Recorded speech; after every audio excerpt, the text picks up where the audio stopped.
Okay, we'd like to turn to Genesis chapter 35.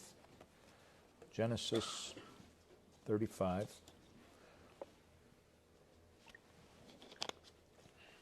I'm going to read verse 9. Genesis 35, verse 9.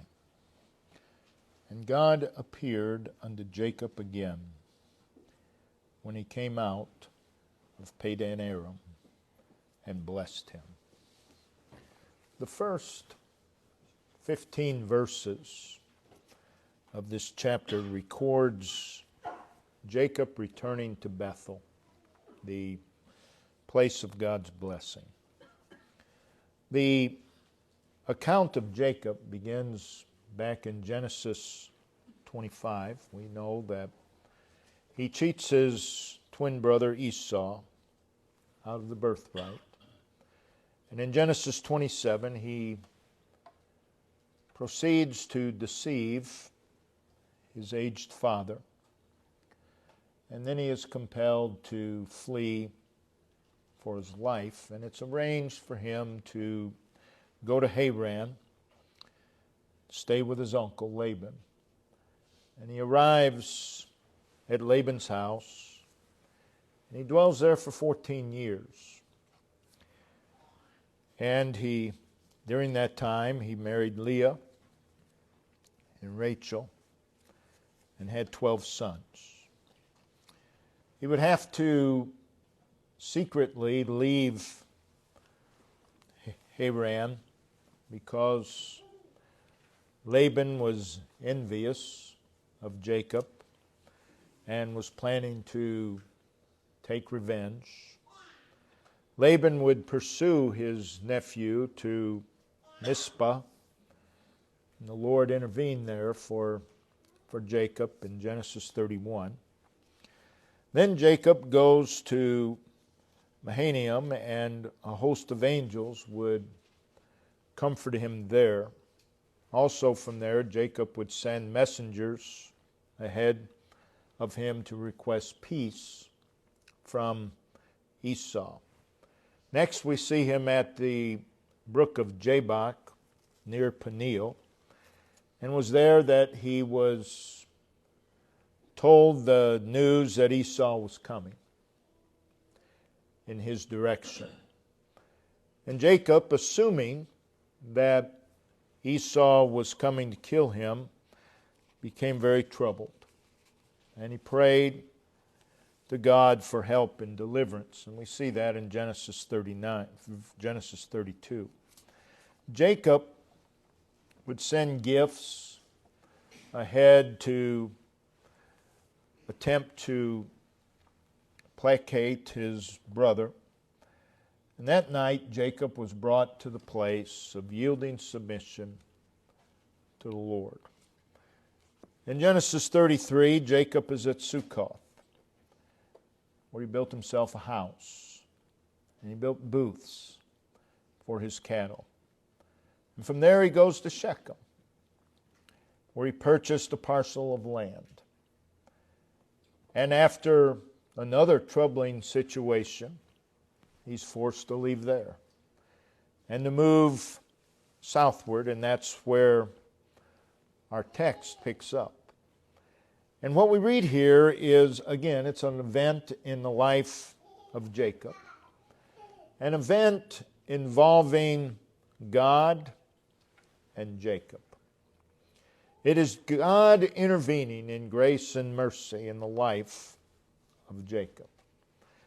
In this verse, we see the name God, and we see the name Jacob. God and Jacob.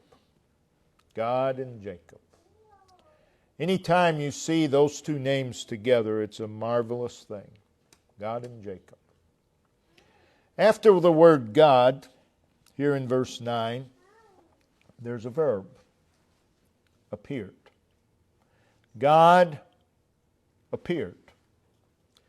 So it is a movement of God.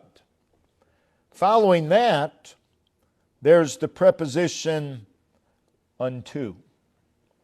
Unto.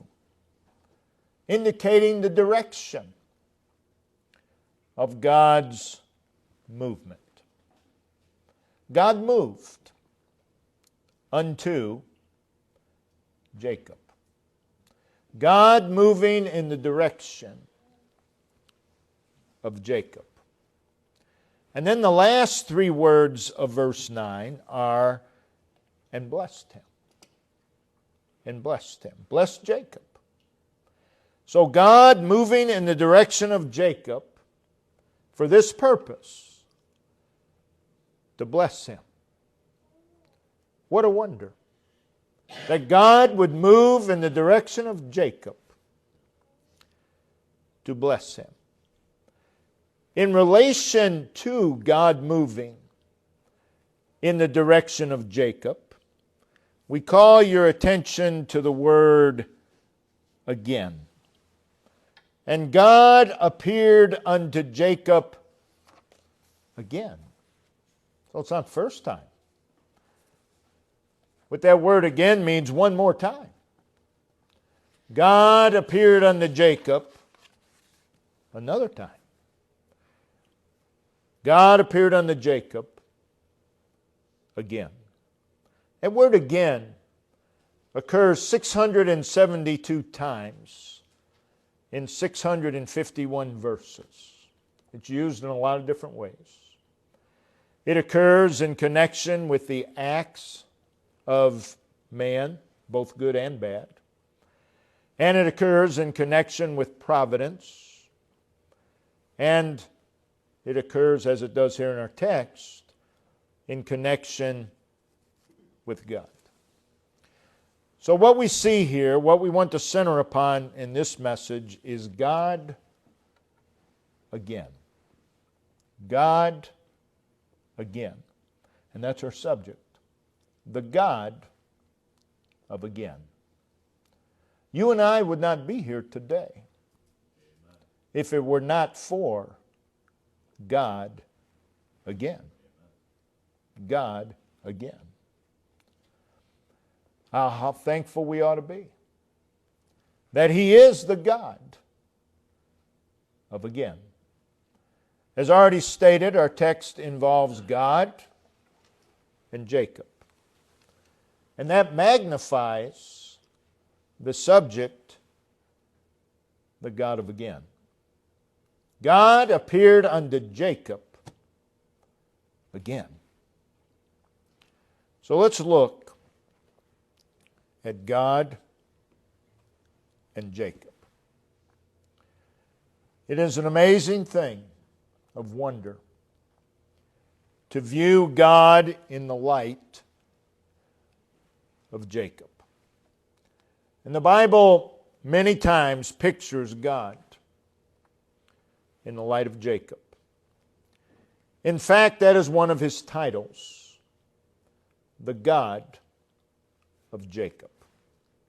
Perhaps the most amazing title of God there is, the God of Jacob.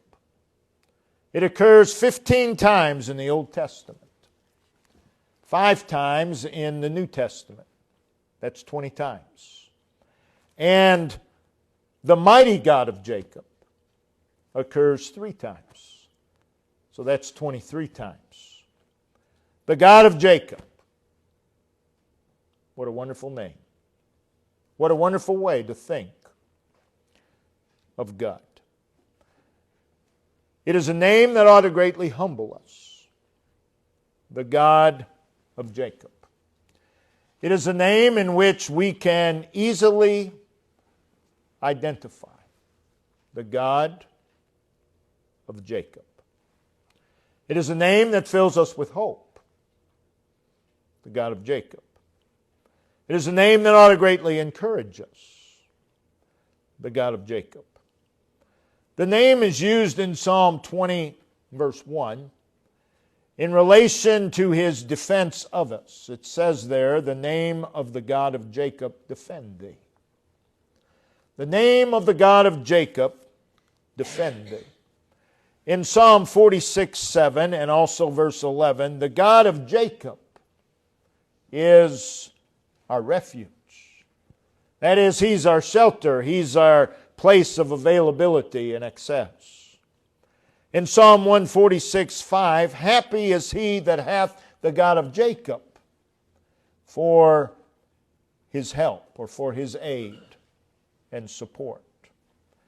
Each of these words, defend, refuge, and help, carry the implication of a danger, a threat, a need. And it is God, and it is the God of Jacob that is sufficient to be our refuge, and to be our defense, and to be our help. God in Jacob. Jacob was a user. Jacob was a usurper. Jacob was a deceiver, an extremely selfish individual. I believe you could classify Jacob as a narcissist.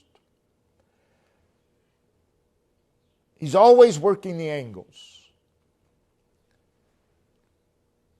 for his own benefit, all the time, throughout the Scriptures. He's a despicable person. He's a liar. He's a cheat. Not too many people would like Jacob. Not a very likable individual. And as such, God came to Jacob to bless him. God dealt with Jacob. And God dwelt with Jacob. And God revealed himself to Jacob. The God of Jacob, strong and faithful God. Therefore, very difficult temperament, Jacob. Jacob has a warped personality.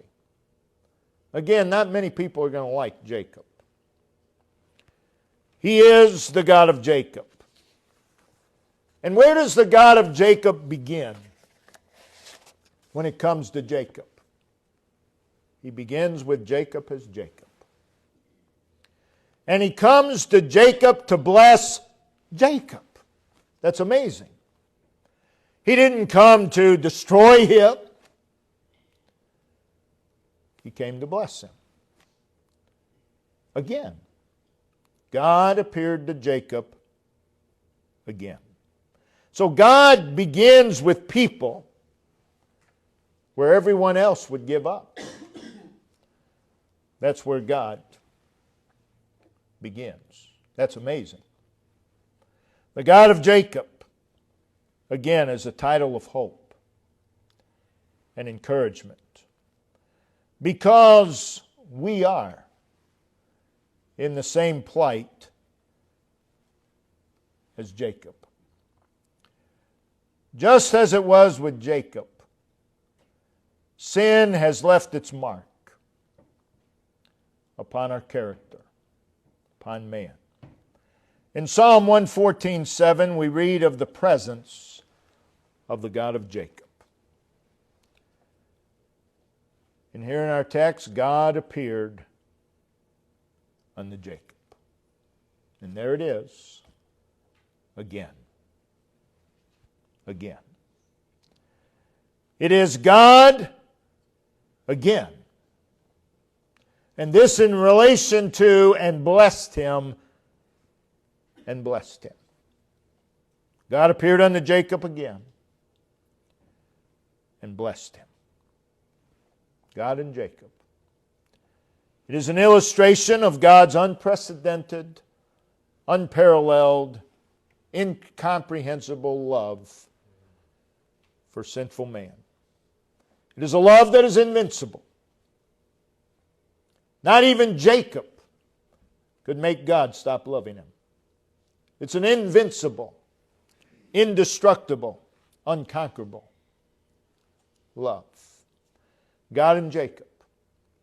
It is a picture of God's amazing grace.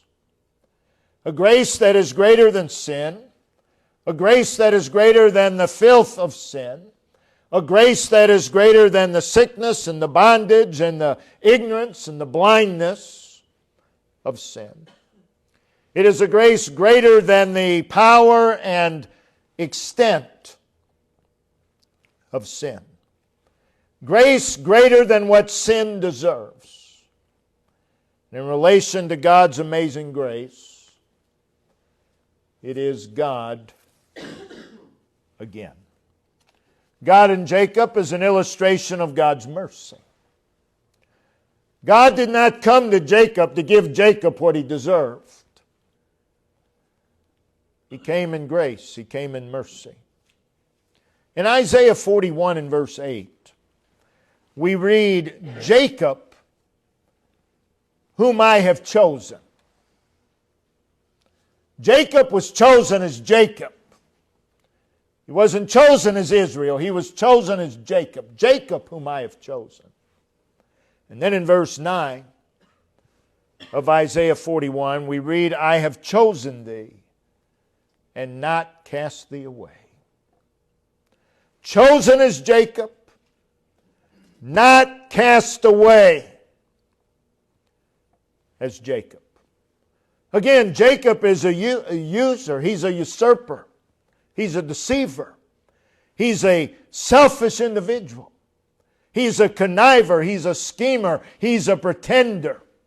He is one who always insisted upon his own way. He is a resistor of God's way, always working the angles for his own benefit. And you might expect a holy, righteous, and just God to look upon Jacob with utter disgust and cast him away as useless. But we hear God say, I have chosen thee and not cast thee away. God didn't cast away Jacob. That's very encouraging. God and Jacob. It's an illustration of God's patience and God's compassion. And He is the God of again.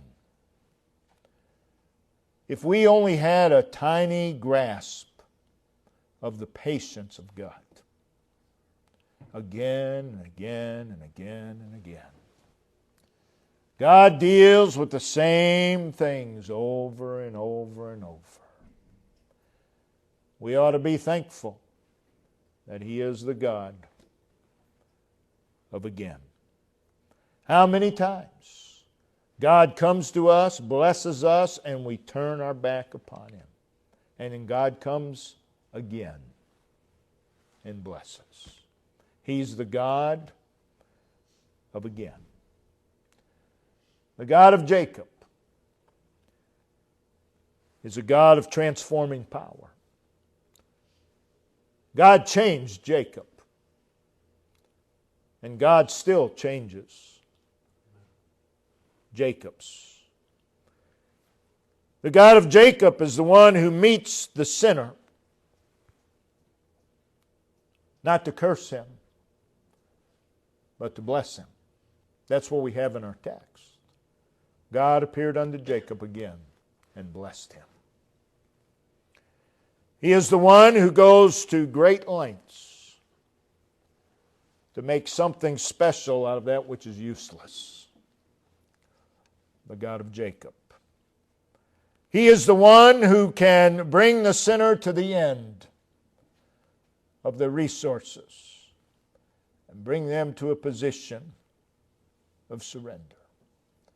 Again, He is the one who can transform the sinner. Give the sinner new beginnings. Not because the sinner deserves it, but because He is the God of Jacob. The God of Jacob overhauls lives and transforms individuals. So in our text it is, God appeared unto Jacob again. Oh, what a wonder. And blessed him. And how many times that can be written about our life. And God appeared unto us again and blessed us. God moving in the direction of Jacob again. God moving in the direction of Jacob again to bless him, and blessed him again. Read it over and over and over. God appeared unto Jacob again and blessed him.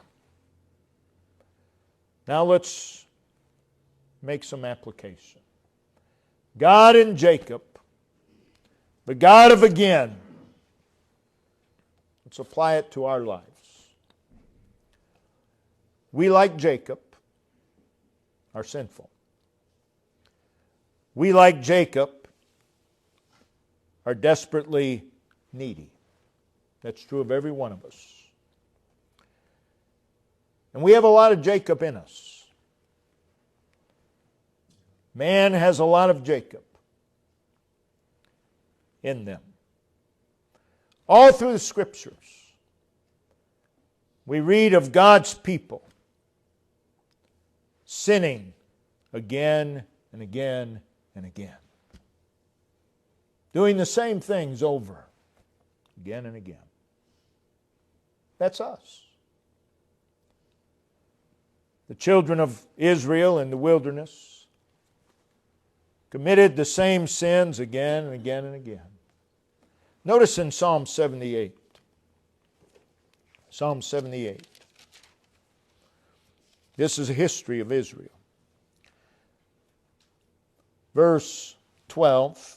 Marvelous things did he in the sight of their fathers in the land of Egypt, in the field of Zoan.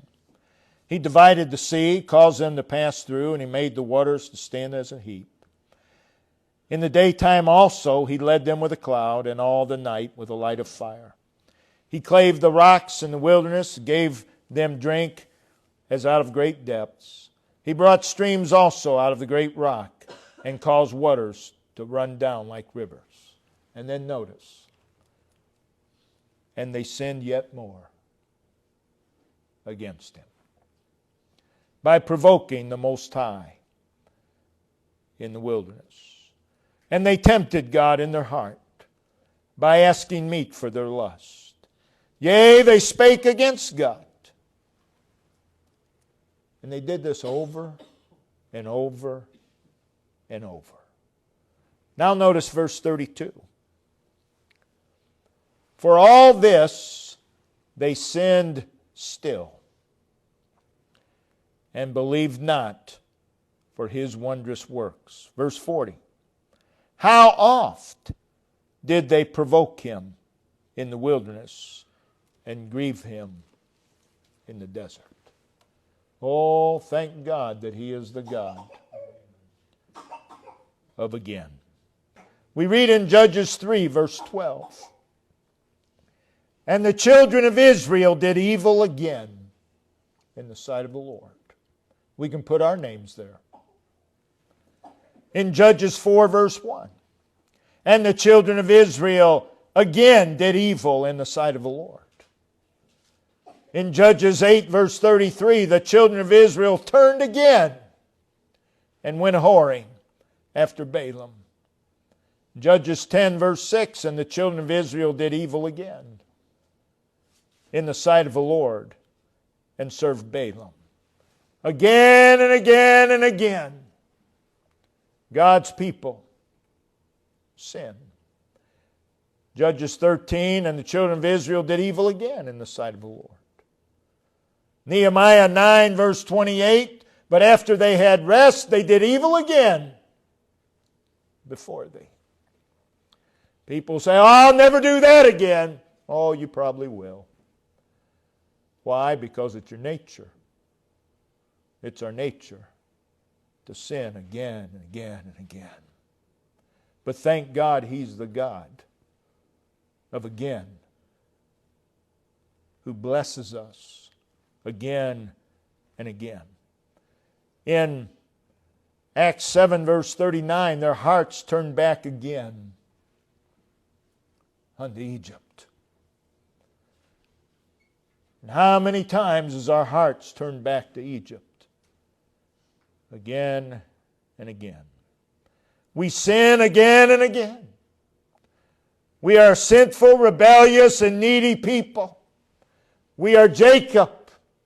And we so desperately need the God of Jacob, the God of again. We sin again over and over and over, again and again. But God is merciful to us, again and again, sparing us what we deserve. We read in Numbers 14 and verse 18 that He is of great mercy. His mercy is more extensive than our sin, more extensive than what we deserve, broader than what we deserve, wider than what we deserve. Psalm 86:5, He is said to be plenteous in mercy. And 1 Peter 1:3, abundant in mercy. We read in Nehemiah 9 verse 19 that in His manifold mercies forsookest them not. Oh, how true that is of us. Psalm 78:38, yea, many a time, innumerable times, again and again He turned His anger away and did not stir up all His wrath. How many times has God looked at us and turned away His anger? Again and again and again. Oh, we ought to be thankful that He is the God of again. Because we deserve to be cast away. But God hasn't cast us away. In Lamentations 3 verse 22, it is of the Lord's mercies that we're not consumed. Again and again and again, He shows us mercy. And here we are in the Lord's house, and we can say with the psalmist in Psalm 5 and verse 7, but as for me, I will come into thine house in the multitude of thy mercy. How merciful God has been to us this past week. And here we are. He's the God of Jacob. He's the God of again. We commit the same sins over and over. We confess a sin, we repent of a sin, and the next day we do the same thing again. But we know He's the God of again. So we go to Him and we confess. We provoke God again and again. And God is patient with us again and again. We again and again receive from God. And again, we don't thank Him like we ought. God works a miracle in our life, and God's people contribute it to luck. You ought to be amazed that God blesses you again. You and I don't put up with that from people. But God does with us, because He's the God of again. We receive from Him, and we again and again murmur and complain. And He again is patient with us. In spite of ourselves, again and again and again, God bestows favor upon us. Oh, how we ought to praise Him for His again and again grace toward us. Again and again, God manifests His loving care toward us. Again and again, He shows Himself to be our refuge and our fortress and our shield. And we run and trust someone else. And then God shows us again. He's the God of again. Again and again, God manifests Himself as our shepherd. And we run to man for advice. Again and again, He manifests Himself as our teacher. And we sit at the feet of the world to learn the lessons of the world. Again and again, He manifests Himself as our strength and our provider. And we abuse it over and over and over. And He again comes to us to bless us. Again and again and again, He has been our dwelling, in our dwelling, over and over and over. Oh, how thankful we ought to be that He is the God of again. You read the 23rd Psalm, and you can just add at the end of those phrases, He leadeth me beside the still waters again. He restoreth my soul again. He prepares a table before me again. Everything in that psalm is again and again and again. In spite of ourselves. He is the God of again. He in His love, His grace, His mercy, His care, His patience turns us to Him again and again and again. That's why the psalmist in Psalm 80, verse 3, verse 7, and verse 19, we read these words, "Turn us again, O Lord." Again. You've turned us before, but we've turned the wrong way again. Turn us again, O Lord, and cause Thy face to shine upon us, and we shall be saved. He is a God who again and again changes our course and saves our lives. We have no awareness of how many times God has saved us from ourselves. Saved our lives again and again and again. Because we're just like sheep. We do the same stupid things over and over and over, expecting different results. And God again and again and again comes to us. Psalm 71:20, we hear the psalmist saying, "Thou shalt quicken me again." How many times God has came and quickened us spiritually? Again and again. How often we become weary. How often we become spiritless and lethargic in the things of God. And the things of God become mundane. But we serve a God who again and again and again comes into our lives and revives us. Oh, how thankful we ought to be that He is the God of again. Also in Psalm 71 verse 20, "And shall bring me up again from the depths of the earth."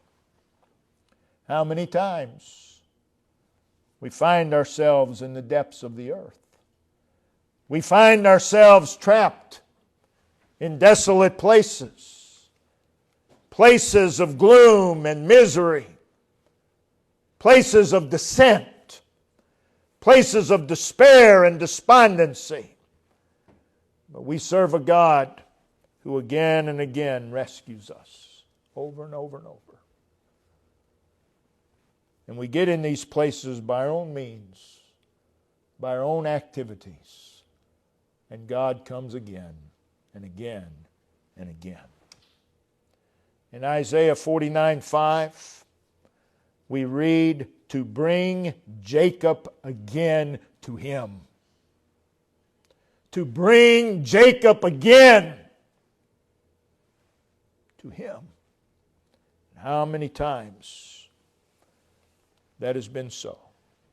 We depart from God over and over and over. But we serve a God who again and again brings us to Himself. Oh, thank God that He is the God of again. We read in Isaiah 11 verse 11, The Lord shall set His hand again to recover the remnant of His people. Again and again, God recovers us. God comes to our rescue. We slip into the same spiritual diseases again and again and again. We become cold, apathetic, distanced, detached, distracted from God. We fall in the same destructive habits again and again and again. And much like Peter, in John 18:27, Peter then denied again. But God is faithful. God is loving. God is gracious. God is merciful. God is compassionate, long-suffering, kind, and good to us again and again and again. Evidence from the fact, here we are. Here we are. Because He's the God of again. In Mark chapter 2, in verse 1, we read concerning Christ. And again, He entered into Capernaum. Mark 2:13, and He went forth again by the seaside, and He taught them. Mark 3 verse 1, and He entered again into the synagogue. We serve a God who enters into our lives for the purpose of blessing us and for our benefit again and again and again. How thankful we ought to be that He is the God of again. You also think of all the wonders that God has done. And He can again. He can again. God has worked miracles in our lives. And He can and He will again. He is the God of again and again. He parted the Red Sea, brought Israel over on dry ground, and He can still part the waters. And He does. Again and again. He fed Israel in the wilderness for over 40 years. And He still has manna. And He still rains it down again and again and again. Led Israel through the wilderness. They didn't know where they were going. God knows the way. Still does. And again and again and again. God leads us the right way. Oh, how thankful we ought to be that He is the God of Jacob, because we're a lot like Jacob. And He is the God of again and again. He just keeps on blessing us in spite of ourselves, in spite of what we deserve. So I'm thankful today that He is the God of again. Brother Ben, if you'll come and lead us